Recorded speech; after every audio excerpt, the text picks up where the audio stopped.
நன்றி பலி நன்றி பலி நல்லவரே உமக்குத்தான். அதிகாலை ஆனந்தமே எனப்பாவும் திருப்பாதமே. அதிகாலை ஆனந்தமே எனப்பாவும் திருப்பாதமே. நேற்றைய துயரமெல்லாம் இன்று மறைந்ததையா. நேற்றைய துயரமெல்லாம் நிம்மதி பிறந்ததையா. அது நிரந்தரமானதையா. நிம்மதி பிறந்ததையா. அது நிரந்தரமான. கரங்களை தட்டி கோடி கோடி நன்றி டடி. நன்றி கோடி கோடி நன்றி டடி. நல்லவரே நல்லவரே உமக்குத்தான். அதிகாலை ஆனந்தமே எனப்பாவும் திருப்பாதமே. அதிகாலை ஆனந்தமே எனப்பாவும் திருப்பாதமே. இரவெல்லாம் காத்தீர் எனக்கின்னும் ஒரு நாள் தந்தீர். ஓ இரவெல்லாம் காத்தீர் இன்னும் ஒரு நாள் தந்தீர். மறவாத என் நேசரே உறவாடி மகிழ்ந்திடுவே. மறவாத என் நேசரே நான் உறவாடி கரங்களை நல்லா கொட்டி கோடி கோடி நன்றி டடி. கோடி கோடி நன்றி டடி. கோடி கோடி நன்றி டடி. நல்லவரே உமக்குத்தான். அதிகாலை ஆனந்தமே எனப்பாவும் திருப்பாதமே. ஓஹோ அதிகாலை ஆனந்தமே எனப்பாவும் திருப்பாதமே. இந்த ஊழிய பாதையிலே விசுவாச பாதையிலே உற்சாகம் தந்தீரையா. ஓடி ஓடி உழைப்பதற்கு எத்தனை பேர் கைத்தட்டி நன்றியா. ஓடி ஓடி உழைப்பதற்கு உடல் சுகம் தந்தீரையா.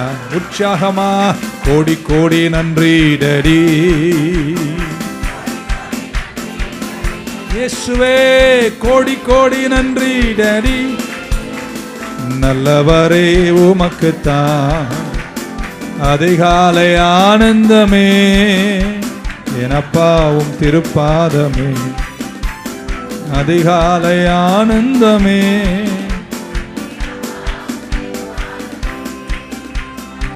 உம்மை போல் யாருண்டு எந்தன் இயேசுநாதா. இந்த பார்தளத்தில் உம்மை போல் யாருண்டு. கரங்களை உயர்த்தி லாஸ்ட். உம்மை போல் யாருண்டு எந்தன் இயேசுநாதா. இந்த பார்தளத்தில் உம்மை போல் யாருண்டு. பாவப்பீடியினில் சிக்கினான் உழன்றேன். தேவாத்தம் அன்பினால் மன்னித்தீர். பாவப்பீடியினில் சிக்கினான் உழன்றேன். தேவாத்தம் அன்பினால் மன்னித்தீர். உம்மை போல் எந்தன் இயேசுநாதா. இந்த பார்தளத்தில் உம்மை போல் யாருண்டு. கரம் பிடித்து நடத்தினார். கண்மாலை மேல் உயர்த்தினார். கரம் பிடித்து நடத்துவார். கண்மாலை மேல் நிறுத்துவார். ஒரு தாய் என் நேசர் ஏற்றுவார். ஆமென். வேத புத்தகத்தை கொண்டு வந்தவர்கள் 46ஆம் சங்கீதத்திற்கு திருப்புவோம். சாம் 46. நான் ஆங்கிலத்தில் அதன் சில வசனங்களை வாசிக்கிறேன். நீங்கள் உங்கள் வேதத்தின் மொழிகளில் கவனிக்குமாறு உங்களை அன்போடு கேட்டுக்கொள்கிறேன். God is our refuge and strength, a very present help in trouble. Therefore we will not fear, even though the earth be removed, and though the mountains be carried into the midst of the sea. Though its waters roar and be troubled, though the mountains shake with its swelling, Selah. There is a river whose stream shall make glad the city of God. There is a river whose stream shall make glad the city of God, the holy place of the tabernacle of the Most High. God is in the midst of her. God is with her. She shall not be moved. God shall help her just at the break of dawn. The nations raged, the kingdoms were moved. He uttered his voice, the earth melted. The Lord of hosts is with us. The God of Jacob is our refuge. Selah. Come, behold the works of the Lord, who has made desolations in the earth. He makes war cease to the end of the earth. He breaks the bow and cuts the spear in two. He burns the chariot in the fire. Be still, and know that I am God. I will be exalted among the nations. I will be exalted in the earth. Amen. Hallelujah. சங்கீதம் 46 ஒரு பிரபலமான சங்கீதம். இங்கிலீஷில் அதன் முதல் வசனத்தை படிக்கும்போது இப்படி சொல்லுது, காட் என்று தொடங்குகிறது. God is our refuge and strength, a very present help. அந்த வசனத்தினுடைய கடைசி வார்த்தை ட்ரபிள். காடில் தொடங்கி ட்ரபிளில் முடியுது. ஆமேன். எத்தனை பேர் காடில் தொடங்க ஆயத்தமாக இருக்கீங்க? ஆமேன். வராதுன்னு தெரியும் எனக்கு.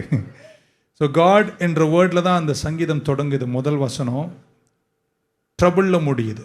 ஆனால் அதனுடைய ஆழங்களை கற்றுக்கொள்ளும்போது எவ்வளவு பெரிய நெருக்கடிகள் உங்களுக்கு தேவ பிள்ளைகளுக்கு விரோதமாய் வந்தாலும் கர்த்தர் அதிலிருந்து உங்களை விடுவிப்பார். அதுதான் இன்னைக்கு நம்ம சொல்ல போகிறோம். கடந்த நாட்களில் அல்லது இந்த காலத்தில் நாம் காணுகிற இந்த உலகத்தில் கொடிய நோய்கள், வியாதிகள், ஏன் தேசங்களே மூடி வைத்த நாட்கள், மரணங்கள், யுத்த செய்திகள், ட்ரபிளிங் டைம்ஸ், பொருளாதார வீழ்ச்சிகள் உலகமெங்கும் இன்னைக்கு ஒரு பெரிய அசைவை ஏற்படுத்திட்டு இருக்கு. ஜனங்கள் வேலை இழக்கிறார்கள், அன்எம்ப்ளாய்மெண்ட். அடுத்த ஆகாரத்திற்கு எங்கே போவோம் என்று உலக நாடுகளில் நிறைய பேர் இன்னைக்கு தத்தளிக்கும் நேரத்தில் இருக்கிறார்கள். 60 வயசுக்கு மேல் எப்படி வாழப்போகிறோம் என்று ரிட்டையர் ஆக போகிறவங்க, எப்படி அடுத்த 30 வருஷம் 90 வரைக்கும் வாழுவோம் என்று கலங்குகிறவர்கள், பிள்ளைகளுக்கு ஆபத்து என்று சொல்லிக்கொண்டே போகலாம். இப்படிப்பட்ட நெருக்கடியான சம்பவங்கள் எல்லாம் உலகத்தில் நடக்கும்போது எத்தனை பேர் நம்புகிறேன் ஆபத்து காலத்தில் அவர் எனக்கு அனுகூலமான துணையாக இருக்கிறார். கோராகின் புத்திரர்கள் எழுதின சங்கீதம், அவர்கள் இதை ஒரு ஆராதனையின் கான்டெக்ஸ்டில் வர்ஷிப் மியூசிக்கோட ஆராதிப்பதற்காக, பாடுவதற்காக சூழ்நிலைகளுக்கு சார்பில் எழுதப்பட்ட ஒரு சங்கீதம். God is our refuge and a strength, very present help in times of trouble. God என்று துவங்குகிறார். ட்ரபிள் என்று கடைசி வார்த்தை சொல்லுகிறது. ஸோ ஆண்டவரோடு தொடங்குகிற உங்கள் வாழ்க்கையில் எத்தனை ட்ரபிள் வந்தாலும் கீழே இருக்கிற வசனத்தை படிக்கும்போது நீங்கள் புரிஞ்சுக்கலாம், உங்களை கர்த்தர் கைவிட மாட்டார். அது எவ்வளவு பெரிய பிரச்சனையாக இருந்தாலும் சோர்ந்து போகாமல் இருங்கள், கர்த்தர் உங்களை நடத்துவார். யார் என்னை இதனூட நடத்துவார்? கர்த்தர் நடத்துவார். இந்த நடுராத்திரியில் யார் என் கூட இருப்பார்? கர்த்தர் உங்கள் கூட இருப்பார். எனக்கு சமாதானமே இல்லை, யார் எனக்கு சமாதானம் தருவார்? கர்த்தர் தருவார். யார் என் சந்ததிகளை பாதுகாப்பார்? கர்த்தர் பாதுகாப்பார். யார் என் சரீரப்பாடுகளை சுகமாக்குவார்கள்? கர்த்தர் சுகமாக்குவார். என் ஜெபத்திற்கு யார் பதில் தருவார்கள்? கர்த்தர் உனக்கு பதில் தருவார். பக்கத்தில் கர்த்தர் எனக்காக இருக்கிறார். ஆமென். அந்த காட் என்ற வார்த்தை பழைய ஏற்பாட்டில் எலோஹீம் என்ற வார்த்தை, எபிரேய மொழியில் எலோஹீம். ஆமென். எலோஹீம் என்ற வார்த்தை எல்லா கர்த்தருடைய, அதாவது யெகோவா தேவனுக்கு 1000 நாமங்கள் அப்படின்னு சொல்கிற மாதிரி பல நாமங்கள் பைபிளில் வந்துட்டு மலாக்கி வரைக்கும் வரும். ஆனால் முதல்ல பழைய நாமம் எதுனா எலோஹீம் என்ற வார்த்தை. ஆதியில் தேவன் வானத்தையும் பூமியும் சிருஷ்டித்தார். யெகோவா நிசி, யெகோவா ஷாலோம், யெகோவா எல்ஷடாய் என்ற எந்த பெயர்களும் வருவதற்கு முன்பாக முதலில் சொல்லப்பட்ட வார்த்தை ஏலோஹிம் என்ற வார்த்தை. அதை ஆதியாகமம் 1:1 வாசிக்கிறோம். ஆதியில் தேவன் வானத்தையும் பூமியையும் சிருஷ்டித்தார். கையை கொஞ்சம் உயர்த்துங்களேன். உங்கள் வாழ்க்கையில் எங்கெல்லாம் நீங்கள் தத்தளித்து நிற்கிறீங்களோ, முடியாதுன்னு நினைக்கிற இடத்துல என் தேவனால் சிருஷ்டித்து வழி நடத்த, வழி இல்லாத இடத்தில் கூட உங்களுக்கு ஒரு வழியை திறக்க நம் தேவன் கர்த்தர் பெரியவராயிருக்கிறார். இருக்கீங்கன்னா ஒரு ஆமீன் சொல்ல மாட்டீங்களா? அதுக்கப்புறம் பைபிள் சொல்லியது, தேவன் வானத்தையும் பூமியும் சிருஷ்டித்தார். பூமியானது ஒழுங்கின்மையாக இருந்தது, பாலும் சூனியமாக இருந்தது. இன்னும் இங்கிலீஷில் சொன்னால் கன்ஃபியூஷன் அண்ட் கேயாஸ், மிகப்பெரிய குழப்பங்கள் இருந்தது. ஆனால் குழப்பத்தின் நடுவில் கர்த்தர் தேவன் ஈலோஹிம் வார்த்தையை பேசினாரு. எல்லா குழப்பங்களும் நீங்கி மீண்டும் எல்லாம் ஒழுங்காக மாறிட்டு. வலது கை மட்டும் மேலே உயர்த்துவீங்கன்னா, இன்னைக்கு ஏலோஹிம் என்ற வார்த்தையிலேருந்து உங்களை சொல்ல விரும்புகிறேன். எங்கெல்லாம் குழப்பத்தை சந்திக்கிறீங்களோ அங்கெல்லாம் கர்த்தர் ஒழுங்கை கொண்டு வந்து உங்களை ஸ்திரப்படுத்தி, உங்களை ஆசீர்வதித்து, உங்கள் குழப்பங்களுக்கு மேலே மீண்டும் வெற்றியை தந்து வாழ வைக்க நான் ஆராதிக்கிற தெய்வம் பெரியவர். காரணம், அவர் நேற்றும் இன்றும் என்றும் மாறாதவராகவே இருக்கிறார். இப்ப பக்கத்தில் ஒருத்தர் தட்டி சொல்லுங்க, அவர்தான் எனக்கு அடைக்கலம், அவர் எனக்கு கேடயம், அவர் என் ஆபத்து காலத்தில் எனக்கு அனுகூலமான துணை. எங்க போய் ஒளிய முடியுமோ தெரியாதுங்க, கர்த்தர் சமூகத்தில் வந்து நில்லுங்க, அங்கே கர்த்தர் உங்களை கைவிட மாட்டார். எத்தனையோ துன்பங்கள் நமக்கு வந்தது, நம்ம பிரிட்ஜிலேருந்து குதிக்கல, ஆமேன், தலையை புடுங்கிக்கல, தலைமயிரை புடுங்கிக்கல, நம்ம எதையும் பண்ணாமல் இன்னைக்கும் அவ்வளோ கஷ்டங்களை தாங்கியும் அதிகாலையில் புன்னகை பூத்து கர்த்தர் வீட்டில் ஏன் வந்து அமர்ந்திருக்கணும்னா, ஒரே ஒரு காரணம்தான், என் ஆபத்து காலத்தில் அவர் எனக்கு அனுகூலமான துணையாயிருக்கிறார். ஒரு ஆமீன் சொல்ல மாட்டீங்களா? ஒரு அமெரிக்காவில் ஒரு வங்கி தீப்பிடிக்கிறது. ஆமேன், ஃபயர் இன்ஜின் கூப்பிட்டாங்க. ஃபயர்மேன் எல்லாம் ஓடி வந்து எல்லா தீயை அணைக்கிறார்கள். வங்கிக்குள்ளே போகிறார்கள். மேஜை எரிந்தது, நாற்காலிகள் எரிந்தது, அந்த பேயின் ஸ்லிப்பு, டெபாசிட் ஸ்லிப்பு, அங்கே வைக்க பேப்பர்கள், மேகசின்ஸ் எல்லாமே எரிந்தது. அவங்க உள்ளே சென்று பாடுபட்டு தீயை எல்லாம் அணைத்தார்கள். தீ அணைத்த பின்பு வங்கி மேலாளரையும் அதன் அலுவலர்களையும் அழைத்து கொண்டு அந்த தீ அணைக்க வந்தவர்கள் உள்ளே போய் பார்க்கலாம் என்று கூப்பிட்டு போனார்கள். உள்ளே ஒவ்வொரு அறையாக போய் கடைசியாக போய் ஒரு ரூமை திறந்தார்கள். அங்கேயும் சுற்றி தீ எரிந்து இருந்ததெல்லாம் எரிஞ்சிருந்தது, கார்பெட்டெல்லாம் எரிஞ்சிருந்தது. அங்கே ஒரு பெரிய வால்ட், ஒரு பெரிய என்ன சொல்றது, களஞ்சியம். ஆமேன், அதை அவர்கள் சாவி கொண்டு வந்து திறந்து பார்த்தார்கள். இதற்குள்ளே இருக்கிறது ஏதாவது போயிருக்குமான்னு பார்த்தாங்க. திறந்த போது உள்ளே இருக்கிற எல்லா பணமும் ஒன்று கூட எரியாமல் பத்திரமா இருந்துச்சு. சங்கீதத்தை படிக்கும்போது தேவ பிள்ளைகள் நம்ம ஒன்று தெரிஞ்சுக்கலாம், சுத்தி என்னதான் எரிஞ்சாலும் என் தேவனோடு இருக்கின்ற உறவில் அது இன்னும் எரியாமல் கர்த்தர் நம்மை நிலைநிறுத்திருக்கிறார் என்ற விசுவாசம் உள்ளவங்க மட்டும் கையை தட்டியோ உயர்த்தியோ ஒரு ஆமீன் சொல்ல மாட்டீங்களா? வேலைகளை இழந்தோம், ஸ்டாக்ஸ் இழந்தோம், செல்வங்களை இழந்தோம், பல விஷயங்கள் அதிர்ச்சிகளை கண்டோம். ஆனால் இன்னைக்கும் தேவன் நமக்குள்ள வைத்த தெய்வீக விசுவாசமும் அவரை அடைக்கலமாய் கொண்டிருக்கின்ற நம்மை கர்த்தர் கைவிடாமல் விசுவாசத்தில் இன்டாக்டாக இன்றைக்கும் கர்த்தரை துதிக்கின்றவர்களாக ஆபத்து காலத்தில் கூட உடைஞ்சு சிதறி போகாமல் நிற்க செய்த அன்புக்காக எத்தனை பேர் கரங்களை உயர்த்தி ஆமேன் சொல்லுவீங்க? 46ஆம் சங்கீதத்தின் 2வது வசனம் இப்படி சொல்லுகிறது, therefore we will not fear. ஆகையால் நாங்கள் என்ன செய்ய மாட்டோம்? பூமி நிலை மாறினாலும், மலைகள் நடு சமுத்திரத்தில் சாய்ந்து போனாலும், அதன் ஜனங்கள் கொந்தளித்தாலும், பொங்கி அதன் பெருக்கினால் பர்வதங்கள் அதிர்ந்தாலும் நான் பயப்படேன். ஒரு நதி உண்டு, அது நீர்க்கால்கள் தேவனுடைய நகரத்தையும் பரிசுத்த ஸ்தலத்தையும். ஓகே, என்ன சொல்றார் அப்படின்றத அதன் பின்னணியத்தெல்லாம் கொஞ்சம் ஆராய்ஞ்சிட்டு புரிகிற மாதிரி 2 நிமிஷத்தில் சொல்லிடுறேன். இந்த சங்கீதம் தொடங்கும் போது காட் என்று தொடங்குகிறார். முதல் வசனம் ட்ரபுள் என்ற வார்த்தை வருகிறது. நீங்கள் கர்த்தரோடு தொடங்கினாலும் ட்ரபுள் வரும். அடுத்த வாரம் வரலன்னா பரவாயில்ல. இருக்கீங்களா யாராவது? பாஸ்டர், உங்களை நம்பி தானே இந்த சர்ச்சுக்கு வந்தேன். ஆண்டவரே, உங்களை நம்பி தானே வந்தேன், ஏன் ட்ரபுள் வருது? கர்த்தரை நம்பி வர்றவங்களுக்கு என்ன வருங்க? இந்த உலகத்தில் உங்களுக்கு என்ன உண்டு? துயரம் உண்டு. ஆமேன். ஸோ ட்ரபிள் கண்டிப்பாக வரும். ஆனால் ஒரு உறுதியை அந்த சங்கீதம் நமக்கு சொல்லித்தருது, அவர் நம்மளை கைவிட மாட்டார். அதுக்கப்புறம் 2ஆம் வசனம் சொல்றாரு, பூமியே குலுங்கினாலும் மலைகள் சமுத்திரத்தில் விழுந்தாலும் அதன் ஜலங்கள் கொந்தளித்தாலும் மலைகள் தன் பெருக்கினால வெடித்து கிளம்பினாலும் ஆமென், நாங்கள் பயப்பட மாட்டேன் அப்படின்றார். ஏங்க, பயம் நமக்கு எல்லாருக்கும் இருக்கா இல்லையா? நீங்கள் வீராதி வீரர்கள், பயம் நமக்கு எல்லாருக்கும் இருக்கு.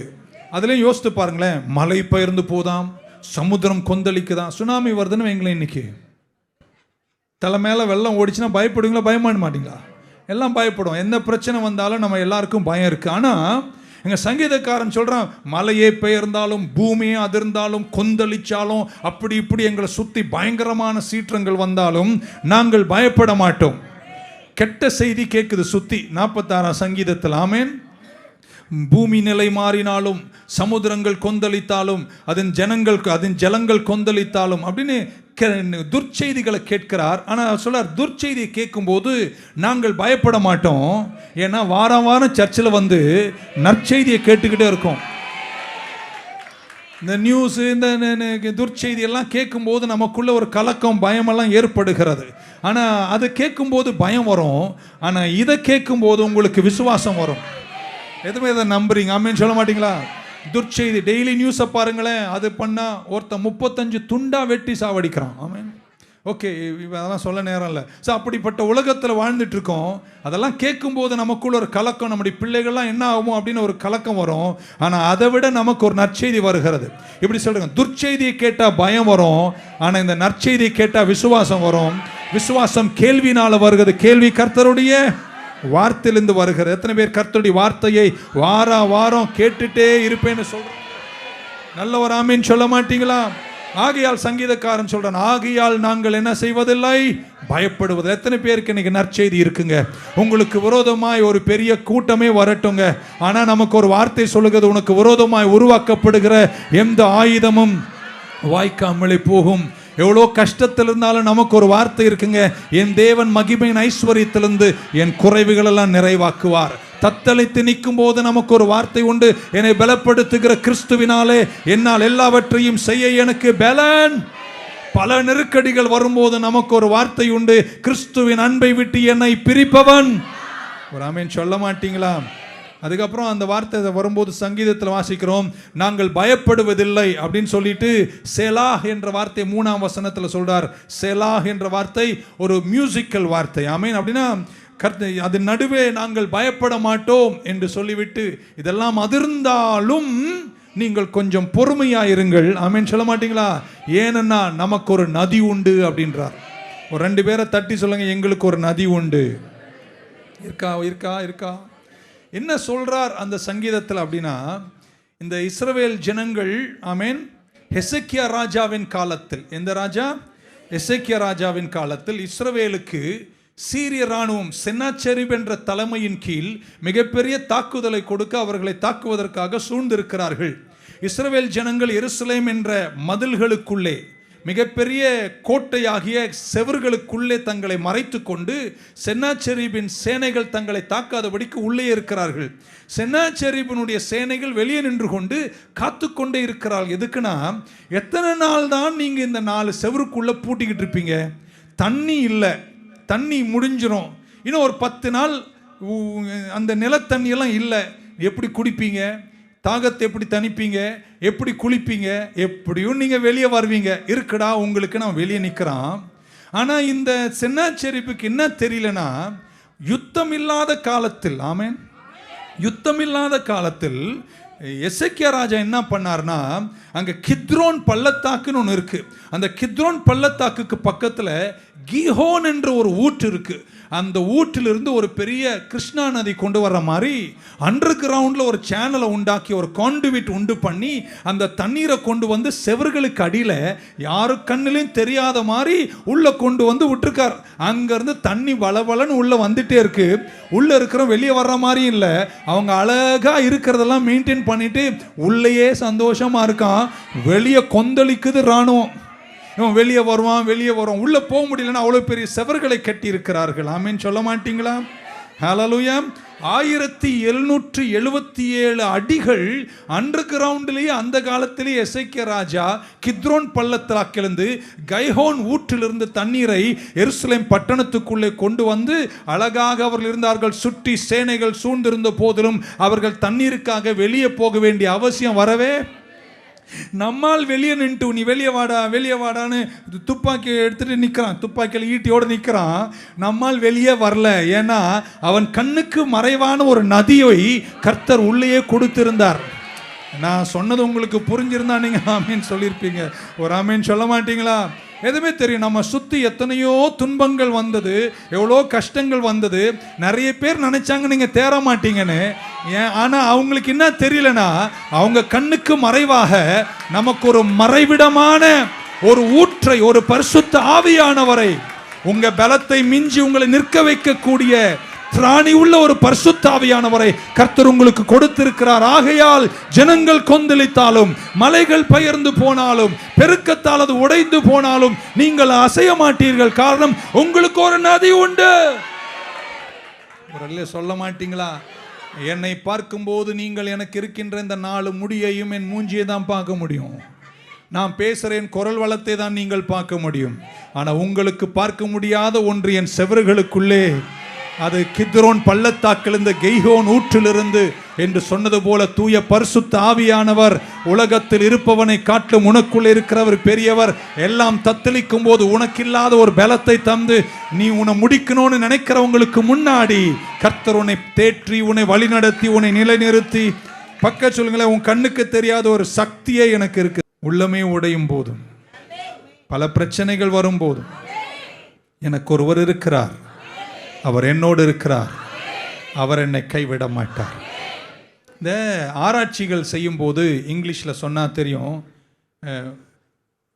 மறுபணு அப்படின்னா ஜீன் அப்படின்னு, ஜீன் வேரியேஷன், ஒரு மனிதனுக்குள்ள இருக்கின்ற மறுபணு அப்படி தான் சொல்லுவாங்க. அதுக்கு தமிழ் எனக்கு சரியா தெரியாது. ஆனால் இங்கிலீஷில் ஜீன், மரபணு. ஓகே, போய் டிக்ஷனரியில் பாருங்க. ஆமென். நம்ம எல்லாருக்குள்ளேயும் கடவுள் ஒரு ஆராய்ச்சி சொல்றது, ஒரு ஜீன் வச்சிருக்காராம். அந்த மரபணு இருக்கு. அந்த மரபணு என்ன செய்யுதுன்னா, ஆமென், நம்ம வாழ்க்கையில துன்பங்கள் கஷ்டங்கள் வரும்போது ஒவ்வொரு தனி நபருக்குள்ளேயும் இருக்கின்ற அந்த மரபணு எந்த அளவிற்கு வேதனையை உங்களால் தாங்க முடியும் என்பதை அந்த மரபணு நிர்ணயிக்குதான். புரியல உங்களுக்கு? ஆமென். அப்படின்னா வச்சுங்களேன், நீங்கள் இருக்கீங்க, சர்ச்சுக்கெல்லாம் வரீங்க, ஆனால் திடீர்னு ஒரு கெட்ட செய்தி கேட்குறீங்க, உங்களுக்கு ஒரு பிரச்சனை வந்துடுச்சு, உங்களுக்கு ஏதோ ஒரு மிரட்டல் வருது. உடனே உங்களுக்குள்ள இருக்கின்ற அந்த ஜீன், அந்த மரபணு என்ன பண்ணுதுன்னா, ஒரு என்டார்ஃபினை ரிலீஸ் பண்ணுது. சயின்டிஃபிக்காக பேசுகிறேன். என்டார்ஃபின் ஒரு என்சைமை ரிலீஸ் பண்ணுகிறது. அது ஒரு கெமிக்கல் மாதிரி உங்கள் பிரெயினில் போய் அங்கங்கே அது அசைவாடும் போது உங்கள் பிரெயினுக்கு, ஆமென், அது என்ன சொல்லுதுன்னா, உன்னால் இந்த பிரச்சனையில் இருக்கிற வேதனையை இவ்வளோ தூரம்தான் தாங்க முடியும் என்று உங்களுக்குள்ளே இருக்கிற ஜீன், உங்களுக்குள்ளே இருக்கிற மரபணு நிர்ணயிக்குதாம். ஆமென். எப்படி சொல்லலாம்? இவங்க 2 பேர் உட்காந்துருக்கீங்க, ஒருத்தருக்குள்ளே இருக்கின்ற மரபணு உங்கள் பிரச்சனை வரும்போது உங்களுக்கு இருக்கின்ற அந்த ஜீனில், அந்த மரபணுவில் அந்த வேதனையை தாங்கக்கூடிய அளவு அதிகம். இன்னொருத்தர் பக்கத்தில் இருப்பாங்க, அதுக்கு இருக்கிற ஜீனில் அந்த வேதனையை தாங்கக்கூடிய அளவு ரொம்ப கம்மி. அதனால் ஒன்று எவ்வளோ வந்தாலும் தாங்கும், ஒன்று கொஞ்சம்தான் தாங்கும். புரியல? ஸோ ஜீன் வேரியேஷனில் ஒவ்வொரு மனிதனுக்கும் கொடுக்கப்பட்டிருக்கின்ற மரபணுவில், ஆமென், இவ்வளோதான் இந்த வேதனையை உங்களால் டாலரேட் பண்ண முடியும், தாங்க முடியும் என்ற ஒரு அளவிற்கு, இவ்வளோ வேதனை தான் என்னால் தாங்க முடியும். ஆனால் எனக்கு என்ன ஒரு சந்தோஷம், என்னைக்கு நான் மீண்டும் பிறந்தேனோ, ரட்சிப்புக்கு இங்கிலீஷில் கொடுக்கப்பட்ட இன்னொரு வார்த்தை என்னன்னா ரீஜெனரேஷன், ரீஜீனரேஷன். ஆமென். என்னைக்கு மீண்டும் பிறந்ததுக்கு இங்கிலீஷ் வார்த்தை ரீஜெனரேஷன். அப்போ நான் என்னைக்கு மீண்டும் பிறந்தேனோ ரீஜீனரேஷன் கர்த்தர் கொடுத்தாரு. அப்படின்னா கர்த்தர் நமக்குள்ள ஒரு வித்தை விதைச்சிருக்காரு. என்னுடைய சரீரப்பிரகாரமான பிறப்பில் இருக்கின்ற ஜீனில் இவ்வளோ வேதனை தான் என்னால் தாங்க முடியும் என்று அந்த ஜீன் எனக்கு சக்தியை தருவது இவ்வளோதான் இருந்தாலும் அதை மிஞ்சி என் மறுபிறப்பில் கர்த்தர் எனக்கு ரீஜீனரேஷன் தந்து என்னுடைய திராணிக்கு மிஞ்சின சோதனைகளை சகித்து நிற்கக்கூடிய திராணியை கர்த்தர் எனக்கு தருவார். புரிஞ்சிருந்தா நீங்க ஆமீன் சொல்லுங்க. பக்கத்தில் சொல்லுங்க, ஆவியானவர் எனக்குள்ளே இருக்கிறார். ஹல்லேலூயா. அப்போ துன்பங்கள் வருமா? நமக்கு வரும். ஆனால் நிற்கிற பலனை கர்த்தர் தருவார். நீங்கள் வேதனைகளை சகிப்பீர்கள், நீங்கள் சோர்ந்து போக மாட்டீர்கள். ஏன்னா உங்களுக்கு என்ன உண்டு? ஒரு நதி உண்டு, அது உங்களை கைவிடுவதில்லை. ஒரு ஆமேன் சொல்ல மாட்டீங்களா? அதுக்கப்புறம் முடிச்சுட்டேன், நமக்கு நேரம் ஆயிட்டு. அதுக்கப்புறம் சொல்றாரு 5ஆம் வசனத்தில், verse number 5, there is a river. 4ஆம் வசனம், there is a river whose streams make glad the city of God, the holy place of the tabernacle of the most high. அதுக்கப்புறம் 5ஆம் வசனம், God is with her. பக்க சொல்லுங்க, கர்த்தர் அவளோடு இருக்கிறார். இன்னொருத்தர் தட்டி சொல்லுங்க, கர்த்தர் என்னோடு இருக்கிறார். தூங்கிட்டு இருந்தா எழுந்துருங்க. ஆமென், ஹல்லேலூயா. எதுவுமே நம்புறீங்க? கர்த்தர் என்னோடு இருக்கிறார். இங்கே தான் நம்ம நேற்றுக்கு சொன்ன மாதிரி நம்முடைய தியாலஜி. கஷ்டங்கள் வரும்போது நமக்கு ஒரு தியாலஜி இல்லை, நமக்கு ஒரு இறையியல் இல்லை. ஆமேன். ஸோ ஆண்டவர் நம்ம கூட இருக்கிறாரு. ஆண்டவர் சொல்கிறாரு, உனக்கு துன்பம் வரும், கஷ்டம் வரும், ஆனால் யார் உங்க கூட இருப்பாரா? அவர் உங்க கூட இருப்பார். God is in the midst of her. கர்த்தர் அவளுடைய நடுவில் இருப்பார், அவள் அசைக்கப்படுவதில்லை. ரெண்டாவது சொல்றார், கர்த்தர் அவருக்கு உதவி செய்வார். God shall help her. ஆமென். Just at the break of the dawn. ஆமென். 2 வார்த்தை சொல்றார். ஒன்று, அவர் நடுவில் இருப்பார். எல்லாம் சொல்ல, நடுவில் இருப்பார். 2, என்ன செய்வாராம்? உதவி செய்வார், ஹெல்ப் பண்ணுவார். 2 விஷயத்தை செய்வேன்றார். 1, உங்க நடுவில் இருப்பேன். 2, உங்க எவ்வளோ என்ன மழை பெய்ந்தாலும், என்ன சமுத்திரங்கள் கொந்தளிச்சாலும், 1 நான் நடுவில் இருப்பேன், 2 நான் உதவி செய்வேன். இன்னொரு வாட்டி அப்படியே 2 வாட்டி சொன்னால் 8 மணி ஆகிடும், போயிடலாம் பாருங்க. 1 நான் நடுவில் இருப்பேன், 2 நான் என்ன செய்வேன்? உதவி செய். இன்னொரு வாட்டி 1 நான் நடுவில் இருப்பேன், இன்னொன்று என்ன செய்வேன்? உதவி செய்வேன். இவன் மனுஷர்கள் எடுத்துக்கோங்க, சிலர் கூட இருப்பாங்க, ஆனால் உதவி செய்ய திராணி இருக்காது. கூடவே இருப்பாங்க, ஆனால் அவங்க தப்பு இல்லை, அவங்களால எதுவும் நமக்கு செய்ய முடியாது. சிலருக்கு செய்யக்கூடிய திராணி இருக்கும், ஆனால் இருக்க மாட்டாங்க. புரியல உங்களுக்கு? இன்னொரு வாட்டி, சிலர் கூட இருப்பாங்க, செய்ய முடியாது. சிலரால் செய்ய முடியும், ஆனால் உன் கூட இருக்க மாட்டாங்க. அதனால மனுஷ உதவி எல்லா நாளும் உதவாது. ஆனால் கர்த்தர் சொல்றார், நான் 2த்தையும் செய்வேன். நான் கூடயும் இருப்பேன், நான் உதவியும் செய்வேன். இன்னொரு வாட்டி சொல்லும் போது நல்லாமே, நான் கூடவே இருப்பேன், உன் நடுவில் இருப்பேன், நான் உனக்கு உதவியும் செய்வேன், ஏன்னா நான் உன் தேவனாய் இருக்கிறேன். ஒரு அலையிலே சொல்ல மாட்டீங்களா? இப்போ இன்னொரு வார்த்தை, இன்னொரு கேள்வி வேற அங்கே வருது. ஓகே, நீ கூடவே இருப்ப, நீ உதவியும் செய்வேன்ற, ஆனால் கேள்வி எப்போ செய்வ? இருக்கீங்களா? சங்கீதத்தில் எல்லா பதிலும் கொடுக்குறார். நீ கூடவே இருப்ப, நீங்க உதவியும் செய்வீங்க ஆண்டவரே, ஆனா நீங்க எப்போ செய்வீங்க? அதுக்கு பதில் சொல்றாரு, God shall help her. எப்போ செய்வார்னா, just at the break of the dawn. விடிவள்ளி தோன்றுவதற்கு முன்பாகவே. நான் இன்னைக்கு உங்களை பார்த்து சொல்றேங்க, இந்த வருஷம் பிறக்கிறதுக்கு முன்பாகவே. சிலருக்கெல்லாம் நாளை காலை விடிவள்ளி தோன்றுவதற்கு முன்பாகவே. நல்ல ஒரு ஆமீனே காலையில் சொல்லியிருக்கலாமே. ஒரு டிரான்ஸ்லேஷன் சொல்லுது, right early in the morning. ஆமேன். இன்னொரு டிரான்ஸ்லேஷன் at the dawn அப்படின்றார் இந்த டிரான்ஸ்லேஷன்ல. இன்னொரு translation at the break of the day. இன்னொரு டிரான்ஸ்லேஷன்ல and when the morning dawns, நான் உனக்கு சகாயம் செய்வேன். கையை மேல உயர்த்த. எத்தனை பேர் தெரியுமோ, என்ன ஜலங்கள் கொந்தளிக்குதோ, என்ன மழை பெயருகுதோ, உன்னை சுற்றி என்ன அசைவுகளோ, இதயமே உடையும் அளவிற்கு திகில்களோ, கலங்காத. 1, அவர் இருக்கிறார். 2, அவர் உதவி செய்வார். 3வது, அவர் எப்போ செய்வார்? விடிவள்ளி தோன்றும் முன்னே கர்த்தர் செய்வார். சாயங்காலம் வரைக்கும் அழுகை தங்கும், காலையின் களிப்பினால் உன்னை சந்திப்பேன் என்று சொன்னவர் எப்பொழுது செய்வார்? நான் சொல்ற, தீவிரமாய் செய்து முடிப்பார். ஹல்லேலூயா. எல்லாம் முடிஞ்சிடுச்சு, இனி என்னால் ஒன்றும் இல்லை என்று நீங்கள் நினைக்கும் போது, ஆமென், அந்த டான் என்ற வார்த்தைக்கு சூரியன் உதிக்கும் போது, பக்க சொல்லுங்க, சூரியன் உதிக்கும் போது. இங்கிலீஷில் சன் ரைஸ் அப்படின்னு ஒரு டிரான்ஸ்லேஷனை சொல்லுது. when the sun rise. ஆமென். சன் ஆக்சுவலாக ரைஸ் ஆவதில்லை. சன் ஒரு இடத்துல தான் இருக்கு, மற்ற கோளங்கள் தான் சுத்திட்டு இருக்கு. ஜியாகிரபி. ஓகே, இருக்கீங்களா? சூரியன் உதிப்பதும் இறங்குவதும். என்னை பார்த்த பார், ஒருத்தன் பள்ளிக்கூடம் கூட போலியும். நானே வீக்கு, நீங்கள் வேற என்னை பார்க்குற அந்த பார்வை கால தூக்கம் வருதுன்னு எனக்கு தெரியுது. சன் ரைஸ் ஆகுது, டவுன் ஆகுதெல்லாம் இல்லை, சன் ஒரு இடத்துல தான் இருக்கு. அப்படி தானே? மற்றது தான் சன்னை சுத்துறனால அது ரைஸு டானு வருது. ஆமென். ஆனால் எந்த சன் ரைஸ் ஆகுதோ இல்லையோ, SUN ரைஸ் ஆகுதோ இல்லையோ, SON கண்டிப்பாக ரைஸ் ஆவா. கையை உயர்த்தும் போது இயேசுவின் நாமத்தில் உங்களை பார்த்து சொல்ல, யார் உதிக்கிறாங்களோ இல்லையோ, விடிவெள்ளி உதிப்பதற்கு முன்பாக இயேசு கிறிஸ்துவின் சார்பில் எழுந்தருளி உன் கையில் ஒப்பு கொடுத்ததை ஜெயமாக மாற்றுவதற்கு துர்ச்செய்திகளுக்கு நடுவே உன்னோடு இருப்பார், உனக்கு சகாயம் செய்வார். எல்லாவற்றை விட விடிவள்ளி தோன்றுவதற்கு முன்பு குமாரனே உங்கள் நடுவில் இருப்பார். பக்கத்தில் ஒருத்தரை தட்டி சொல்லுங்க, இயேசு என்னோடு இருக்கின்றார், இயேசு என்னோடு இருக்கிறார். ஆமென். 10ஆம் வசனம் இப்படி சொல்லுது. 10ஆம் வசனம் பி ஸ்டில் அப்படின்றார். ஆமென். Be still. பக்க சொல்லுங்க, சும்மா இருந்து. தமிழ் படிங்க. நீங்கள் அமர்ந்திருந்து நானே தேவன் என்று. என்ன ஒரு வாசம் சொல்றாரு. இவ்வளோ எல்லாம் கொந்தளிக்கும் போதும் நீங்கள் அமர்ந்திருந்து என்ன செய்யணுமா? முதல்ல அமர்ந்து இருக்க சொல்றாரு. Be still and know that I am God. Pastor, எல்லாம் நரகமே கொந்தளிக்குது, மலைகள் பெயர்ந்து போகுது, சமுத்திரத்தின் ஜலங்கள் கொந்தளிக்குது, சுற்றிலும் எல்லாமே அசைது. கர்த்தர் சொல்றார், சும்மா இரு, நீங்கள் அமர்ந்திரு. இருந்து என்ன செய்யணுமா? நானே தேவன் என்பதை அறிந்து கொள்ளுங்கள். ஆமென். ஹல்லேலூயா. நம்மளால் இருக்கிற பிரச்சனை என்னன்னா, சில சுற்றி சமுத்திரம்லாம் கொந்தளிக்கும் போது நம்மளால் அமர்ந்திருக்க முடியுமா? முடியாது. ஆமென். நம்ம அப்போதான் அங்கங்க ஓடி அலைச்சல் போடுவோம். கர்த்தர் சொல்றார், அமர்ந்திரு. நீங்க அமரலன்னா அவர் அமர வைப்பார். அதனால தான் சொல்ல, கர்த்தரின் மேய்ப்பராக இருக்கிறார், அவர் என்னை புல்லுள்ள இடங்களில் படுக்க வைப்பார். கர்த்தர் நம்மளை சில நேரத்தில் அமர வைக்கணுங்க. நிறைய பேர் அமர்வது கிடையாது. துன்பம் வந்தால் தான் ஓட தொடங்குவாங்க, பல அலைச்சல்களை சந்திப்பார்கள்.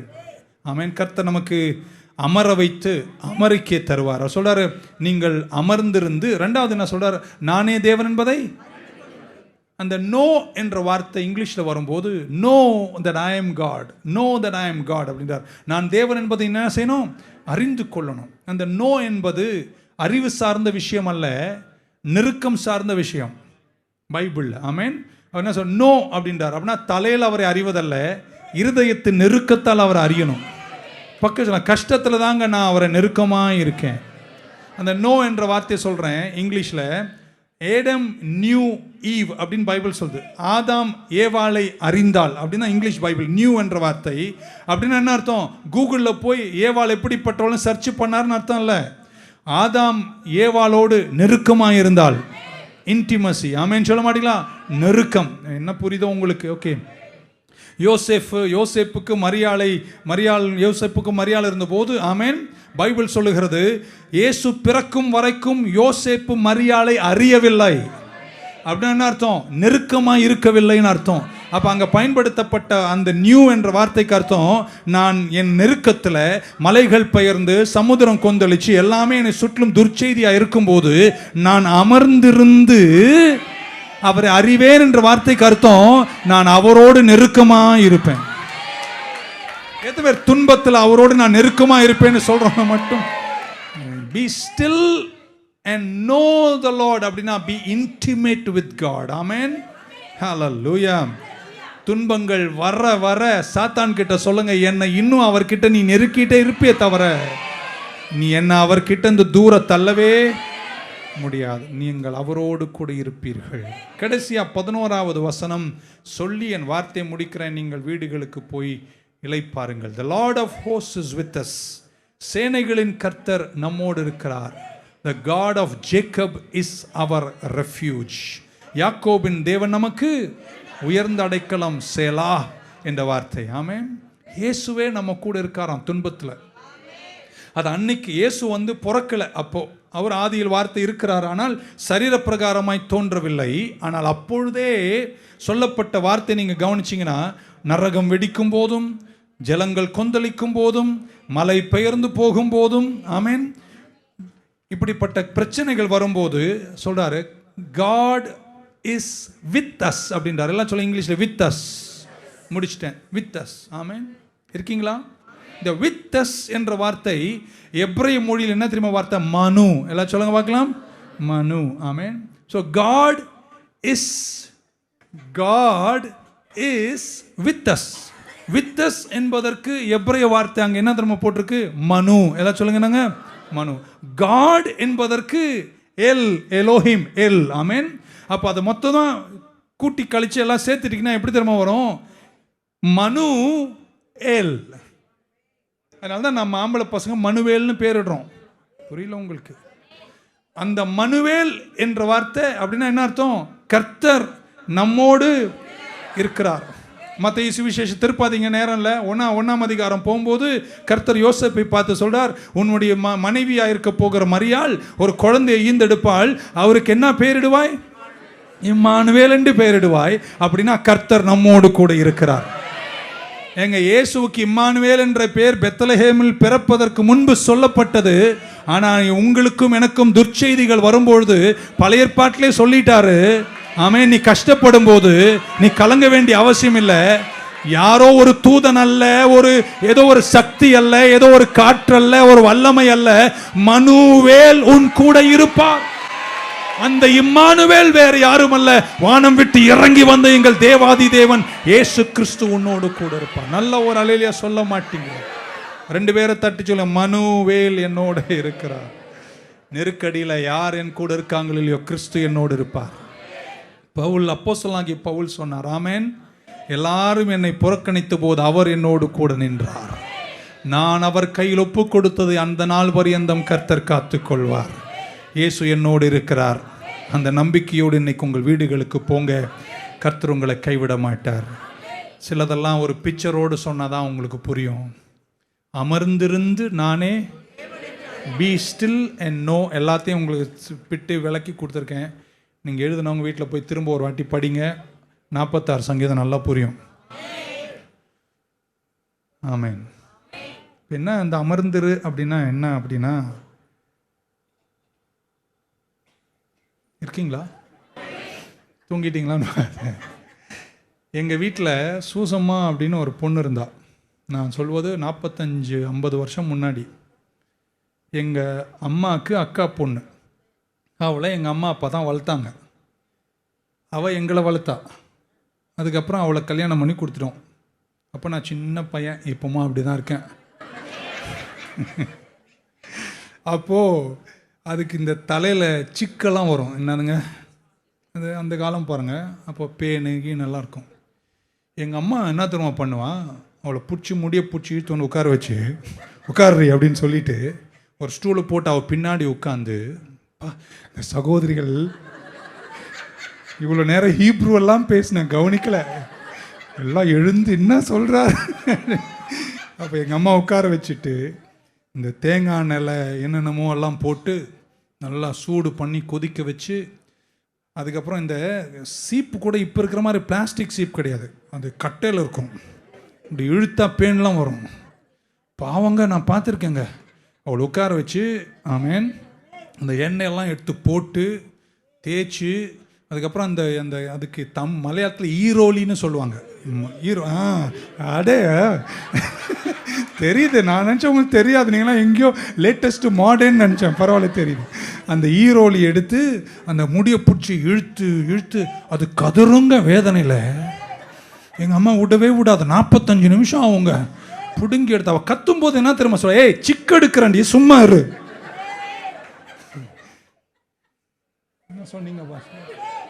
நிறைய பேர் இன்னைக்கு அப்படி இப்படி துடிக்கும் போது கர்த்தர் சொல்றாரு, ஏய் உட்காரு, நான் வேற ஒன்றும் பண்ணல, சிக்கு தான் எடுத்துட்டு இருக்கேன். பரவாயில்ல, புரிஞ்ச வரைக்கும் சந்தோஷம். ஒரு 45 நிமிஷம் போராட்டத்துக்கு அப்புறம் அவளை உட்கார வச்சு சிக்கு எடுத்து முடியெல்லாம் ரெடி பண்ணி நல்லா சீவி பின்னி விட்டா எங்க சூசமா பார்த்தா ஒரு தனி அழகா இருக்கும். இருக்கீங்களா? இந்த துர்ச்செய்திகளுக்கு நடுவே மலைகள் பெயர்ந்து போனாலும், சமுதிரங்கள் அதன் ஜனங்கள் கொந்தளித்தாலும், ஜனங்கள் அதை சூழ்ந்து வந்தாலும், பல யுத்த செய்திகளை கேட்டாலும், அது நடுவில் அமர்ந்திருந்து நீங்கள் என்னை அறியணும் என்ற என் நெருக்கத்தில் வந்தீங்கன்னா, நான் என்ன தெரியுமா செய்கிறேன்? வேற ஒன்றும் செய்யலை, உங்களை சாகடிக்கல. நிறைய சிக்கு இருக்கு, பேன் இருக்கு, இதெல்லாம் கலட்டி உன்னை மீண்டும் அழகு பூத்தவனாக அழகு பூத்தவளாக நிறுத்தக்கூடிய வேலையை தான் நான் செய்கிறேனே தவிர. எத்தனை பேர் நம்புறீங்க கர்த்தருடைய கிரியை சீக்கிரம் முடியும்? ஒரு ஆமீன் சொல்ல மாட்டீங்களா? எதெல்லாம் சரி பண்ணணுமோ கர்த்தர் உங்க வாழ்க்கையில சரி பண்ணிட்டு இருக்கிறார். இந்த துர்ச்செய்திக்கு நடுவே கலங்காமலும் பயப்படாமலும் அமர்ந்திருந்து சிக்கெடுக்க கொஞ்சம் அனுமதி, அவர் நல்லாவே முடிப்பார். முடிக்கும் போது அழகா தான் இருப்பீங்க. ஆமீன் சொல்ல மாட்டீங்களா? கஷ்டங்கள் வந்ததனால் அவர் உங்களை புறக்கணித்ததாக அர்த்தம் அல்ல. நீங்க அவரை உணரும் போது இருப்பதை காட்டிலும் நீங்கள் அவரை உணராத போதுதான் அவர் அதிகமாக உங்க கூட இருக்கிறார். பாஸ்டர், நான் சர்ச்சுக்கு வரேன், நீங்க பேசினா எனக்கே பேசுற மாதிரி இருக்கும், நீங்க ஆராதிச்சு அப்படியே கொந்தளிக்கிற மாதிரி இருக்கும். இப்பெல்லாம் என்னால் உணரவே முடியல பாஸ்டர், ஏன்னா கஷ்டத்தில் இருக்கேன். நான் சொல்லட்டுமாங்க, அப்போ நீ உணரும் போது உன் கூட அவர் இருந்ததை விட நீ உணராத போது கர்த்தர் அதிகமாக உன் கூட இருக்கிறார். கையை தட்டும் போது சொல்லுங்க, இம்மானுவேல் என் கூடவே இருக்கிறார். அமர்ந்திருந்து அவரே தேவன் என்பதை நீங்கள் என்ன செய்யுங்கள், அறிந்து கொள்ளுங்கள். ஆமென் சொல்ல மாட்டீங்களா? எத்தனை பேர் இன்னைக்கு கர்த்தரை உங்க இதயத்தில் ஏற்றுக்கொண்டு அவர் உங்கள் வாழ்க்கையில் செய்கிற செயல்களுக்கு உங்களை அர்ப்பணித்து, கர்த்தர் கொஞ்சம் தூரத்தில் எல்லா துர்ச்செய்திகளையும் தாண்டி நானே தேவன் என்பதை இன்னும் நீங்கள் அவரை அறிவீர்கள், இன்னும் அவரை நீங்கள் நெருக்கமாக இருப்பீர்கள், இன்னும் ஒரு இன்டிமசி கர்த்தர் கொடுப்பாரு. இந்த துன்பங்கள் வர வர ஒவ்வொரு போராட்டத்தையும் தாண்டி போக போக நீங்கள் அவரை விட்டு தூரமாக அல்ல, இன்னும் அவரோடு கிட்டி தான் சேருகிறீர்கள்.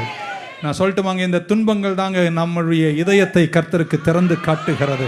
இல்லைங்க, உங்கள் இருதயத்தை உங்களுக்கு கர்த்தர் காட்டுகிறதே உங்கள் துன்பத்தில் தான். கலங்காமலும் பயப்படாமலும் இருங்கள், கர்த்தர் உங்களுக்காக யுத்தம் செய்து கொண்டிருக்கிறார். அமர்ந்து இருந்து பி ஸ்டில் அண்ட் நோ என்ற வார்த்தைக்கு இட் ஷோஸ் அப்சல்யூட் இன்டிமசி. தேவனோடு நெருக்கமாறுங்க. சும்மா 2 பிரச்சனை வந்தோடனே அங்கெங்கே ஓடி போய் கையை பார்த்து காலை பார்த்து துன்பத்தை தொலைக்காதீங்க.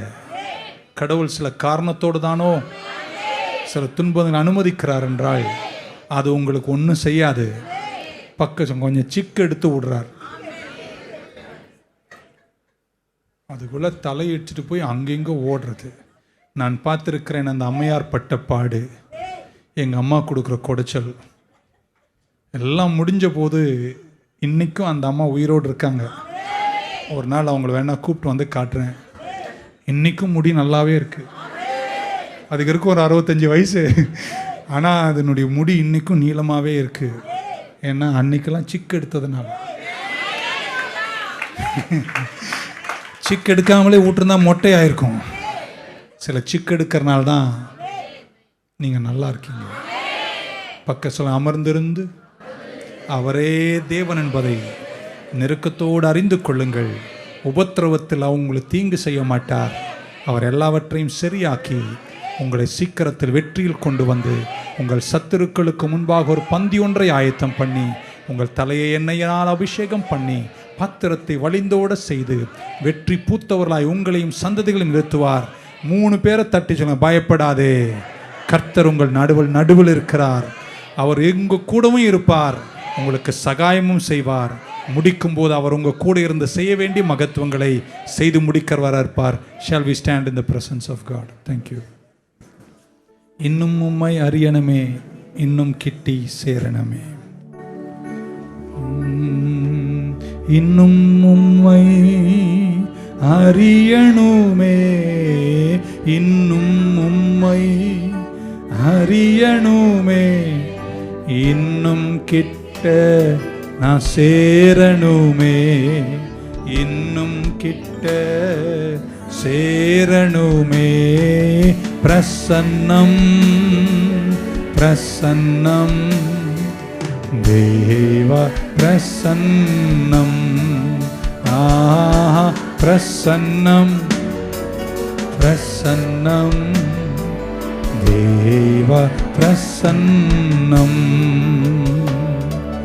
ராஜாவும் பிரசன்னம் போதுமையா, எப்போதும் எனக்கு போதுமையா. ராஜாவும் பிரசன்னம் போதுமையா, எப்போதும் எனக்கு போதுமையா. பிரசன்னம் பிரசன்னம் தேவ பிரசன்னம். கரம் பிடித்த நாயகரே, கரம் பிடித்த நாயகரே, கைவிடாத எங்கள் தூயவரே, ஒன் லாஸ்ட் டைம் எல்லாரும் 2 கரங்களை மேல உயர்த்தி கரம்